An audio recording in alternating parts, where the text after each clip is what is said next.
Chapter 223. All of the conditions matched. He was born in a poor family. His ancestors died in a war in Europe. He was also related to Arthur and Merlin. However, when his family entered the modern society, their bloodline was diluted. For several generations, they were just ordinary people. Constantine's magic power was average at first. It was only through his adventures that he grew stronger step by step. However, John Constantine was not even born yet. Even his father, who would scold him in the future, was still underage. How could an unawakened child teach her? Thea stared at the Madame of Chengdu, trying to get more information. However, the Madame of Chengdu shook her head and refused to explain further. What you need is right there. As for how to get it, you have to figure it out yourself. It was another ambiguous statement. She could get it however she wanted. The easiest way was to find their house, kick the door open, and take away all the books with words.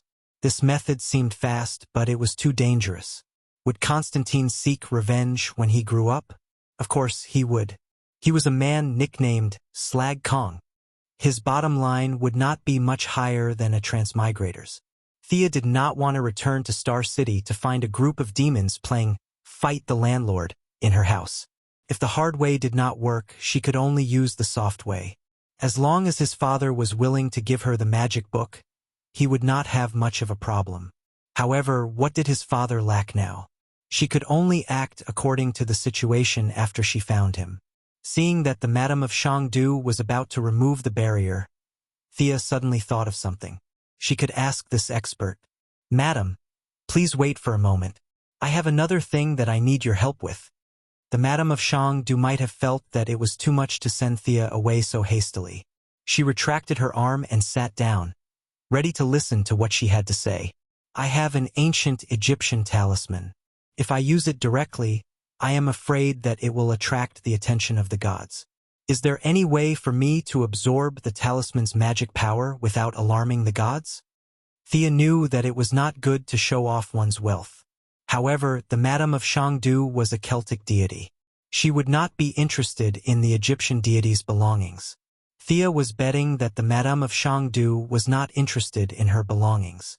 Unfortunately, Madame Xanadu's expression was as calm as water, and no one could tell what she was thinking. "Can you take it out for me to see?" Thea shrugged. "I can't take it out in this barrier." "Pa!" Madame Xanadu snapped her fingers and said, "It's done now." Thea immediately felt the connection between herself, the bloodline space, and the divine bow. She stole a glance at the Madame of Xanadu. She had such a strong understanding of space. Compared to Vandal, Hawkgirl, and Queen Shi, who had lived for countless years, immortality was the greatest benefit for people with mana. Now was not the time to think too much. Thea quickly took out the jade box from her ring and placed it on the table. When she was on the ship, she had already moved everything into the spatial ring. The unicorn cheered for a long time. Madame Xanadu reached out and opened the jade box. She exclaimed softly and laughed instantly. "Isis, you bitch! You've actually fallen to such a state. Haha." Thea looked at Madame Xanadu, who was laughing so hard that she was out of breath. She could see that these two had a grudge against each other. It was good to have a grudge. The enemy of my enemy is my friend.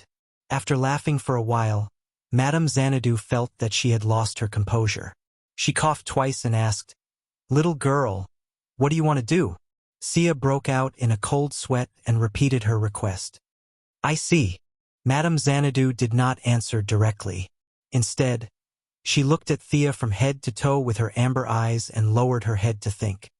"Originally, I wouldn't answer your question, but since you made me happy, I'll give you another piece of advice. This amulet is indeed full of magical power. It's wise that you don't dare to wear it rashly. However, no matter how strong it is, it's still a dead object. There are still many things in the world that can restrain it. As for absorbing it, although there aren't many ways, there are still ways." Madame Xanadu paused for a moment. "There are some ways to do it, but you may not be able to use them." Thea also understood this logic. There were countless powerful people in the world. What was the use of telling Thea that the anti-life equation could solve this amulet? It was not realistic at all. Then what do you mean? Thea could not figure out what this old woman was thinking. Madame Xanadu snapped her fingers and countless cards appeared in front of the two. Divination. Divine the most suitable method for you. Then hurry up and start.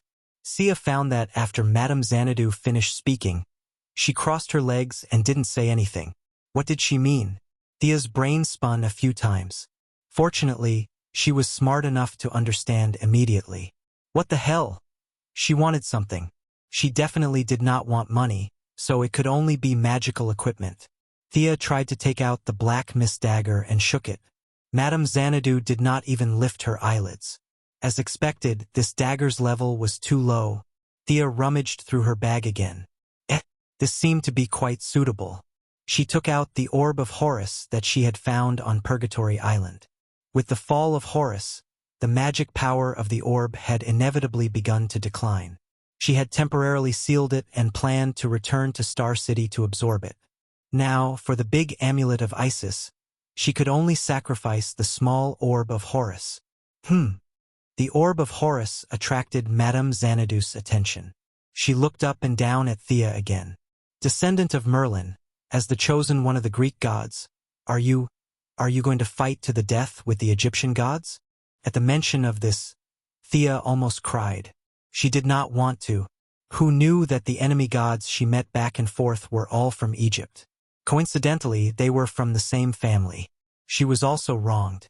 She had no way to reason with them. Now she had to explain that she was innocent. The eye of Horus and the divine blood were all given to her by others. She had to be believed first. She nodded and accepted the fact that she was the sworn enemy of the Egyptian gods. Madame Xanadu was a little moved. She weighed the orb and said encouragingly, "Using your son's things to exchange for your mother's things.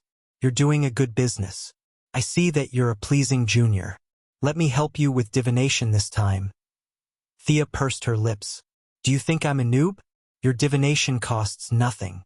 You make it sound like you're the one who suffered a great loss." After receiving her reward, Madame Xanadu didn't waste any more time. Her 10 fingers continuously swept across the cards as she chanted an unknown incantation. It wasn't until her eyes turned white that she finally grabbed a card and stopped. The card faced Thea and flashed. There was a demon drawn on it. An old man was lying in front of the demon, and a sword was stabbed into the old man's side. Chapter 224. Madame Shangdo looked at the card and said with uncertainty, "Old man, the devil and the sword. The key should be the sword. This person should have been in contact with you." "Okay, whatever you think has nothing to do with me." It was really difficult to deal with Madame Shangdo. If Thea did not know the plot and had good analytical skills, she would not have been able to find the answer with her divination. Through these clues, Thea thought of a person, the ninja master. This old guy was known as the leader of the devils. In the original plot, he had the sword that severely injured Thea. All these clues pointed to him. Could it be that his sword could absorb magic? Thea instantly wrote down the master's name in her little black book. She was going to borrow the master's sword when she returned to the original time and space. As for the location of the cave, Thea felt that she could get the answer whether she asked Batman, Old Ma, or Talia. It was still the same question. The master had lived for so many years and had many enemies. Moreover, these people were all related to Thea. "Okay, I should go. In the future, we should not." Madame Shangdo interrupted her thoughts and was about to open the barrier. Before she left, she drew a card and narrowed her eyes. The words that were on the tip of her tongue became, "We will meet again in the future. Goodbye, descendant of Merlin." The surrounding space was like dominoes, returning to the void in a very artistic way. The original casino reappeared in Thea's vision.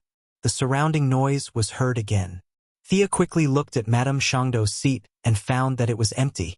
Although there were many people in the casino, everyone ignored the empty seat. Did something happen just now? I feel that something is wrong. Diana was a demigod. Although she was still young and had not reached the height she would reach 100 years later, she still felt that something was wrong. Thea could only play dumb and pretend that she didn't feel anything. Diana wasn't as confident as she would be in the future. She could only treat it as an illusion in an unfamiliar environment. Although giving up the orb of Horus made her feel a little distressed, she got 2 answers. Others might have a headache over these illusory divination, but Thea, who had a good understanding of this world, could use her own information to fill in the gaps in the divination. Madame Xanadu didn't mention a time limit at all, but presumably there was a time limit, so the sooner it was completed, the better. Thea counted the money they had. It was barely enough for them to go to London. But who was she? He bought a lot of food and clothes for them. Then, under Diana's speechless and Steve's horrified gaze, he forcibly hypnotized a captain who was sailing from Crete to Marseilles, France. The 3 of them went straight to the VIP room of the passenger ship. Thea asked Steve to guard outside and not let anyone in. She pulled Diana into the room. Although she wanted to go to Constantine's family immediately, she couldn't let Diana's guard down. She hadn't experienced the pain of the original time, and although her belief in justice was still strong, she didn't want to leave the island. Half of it was her own choice, and the other half was pulled by Thea. She didn't have the drive to do anything. Since Thea pulled her out, she had to take responsibility. First, she had to change her clothes.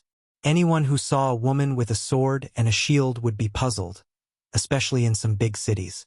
There might be some idiots who would think that she was going to kill someone on the street. Thea didn't want to fight with a 20th century policeman. She had to change her clothes. Fortunately, the 2 of them were good friends. After talking about the things to pay attention to in modern society, Diana took off her clothes. "You're not wearing anything underneath." Sia was a little speechless as she looked at Diana, who had taken off her armor. "Don't you feel uncomfortable?" She reached out and touched Diana's indescribable body. Although it wasn't as soft as cheese, it wasn't as hard as stone either. It was still normal.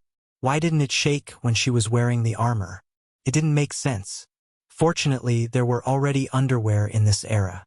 The first bra was invented in 1914 by a woman named Femery. It became famous in Europe soon after it was invented. Crete was the hub of the Eastern Mediterranean, and there were many merchants coming and going. Femery bought a lot of them. Although the material was not good enough for Thea, it was a very luxurious garment at the time. She picked the largest one and put it on Diana. She told her that it didn't matter when she was fighting, but it was best for her to wear it during normal times. The underwear was easy to solve, but the outerwear was troublesome. Because of the discrimination against women, almost all the shops did not have women's clothing for daily use. The few pieces they had were whalebone skirts, and the girdle was too thin. Even Sia, who was petite, couldn't fit into it, let alone Diana, who was a foreign woman with a warrior's body.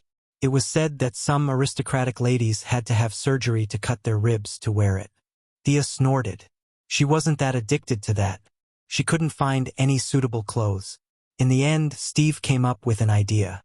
Thea bought a lot of denim outfits. Diana was relieved when she knew that she didn't have to wear those skirts, especially when she knew that she had to cut her ribs. She was so scared that she waved her hands. "Well, not bad. It's very tasteful." Thea took a few steps back and looked at Diana in her denim outfit. Her blonde hair was loose, and she was wearing a brown vest over a white shirt. She was wearing a pair of beige pants and black boots. Diana did a few punches and kicks on the spot and found that it didn't affect her strength at all. She was quite happy. As for her equipment, Thea had already thought about it. She found a huge backpack. Except for the shield, which took up a little space, everything else could be put in it. From the outside, she looked like a hiker. She didn't look out of place. The 3 of them got off the boat in Marseille. Thea asked Steve, "Mr. Trevor, do you think we should take a boat around Spain? Or take the train from here to Bordeaux and look for a boat?"